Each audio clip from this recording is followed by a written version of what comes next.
தினந்தோறும் இப்போ நம்ம விநாயகர் சதுர்த்தி வந்துருச்சு. நம்மளோட வீடுகளில் விநாயகர் பெருமானோட சிலை திருவுருவங்களை நம்ம எடுத்து சிலை வழிபாடாக வீடுகளில் செஞ்சிட்ருப்போம். மிக மிக சக்தி வாய்ந்த வழிபாடு. நம்மளோட வாழ்க்கையில் இருக்கிற சகலதமான தடைகளை நீக்கி நம்ம வீட்டுக்கு ஐஸ்வர்யங்களை வாரி வழங்குவார். இதுக்கு நம்ம வீட்டில் விநாயகர் சிலை எடுத்து வச்சுருவோம். இதில் தூப தீப முறையை நம்ம கரெக்டாக பண்ணணும். இப்போ நம்ம பார்க்க போகிறது தூப முறை.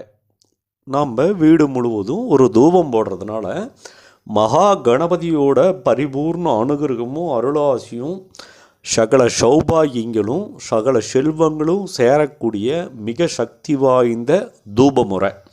இந்த தூப முறைக்கு தேவையான பொருட்கள் சந்தனத்தூள், குங்குளியம், கோரோஜன, பச்சைக்கற்பூரம், குங்குமப்பூ, அகில், தேவதாரு, கோரைக்கிழங்கு, நம்ம கணபதிக்கு சாத்திய அருகம்பில்.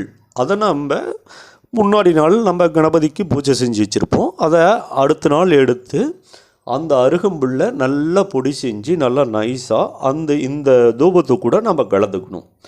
பிறகு பால் சாம்பிராணி, வெண்கடுகு கொஞ்சம், மருதாணி விதை, சென்னாயுருவி, ஸ்ரீதேவி செங்கல் நீர்ன்ற மிக அற்புதமான மூலிகை.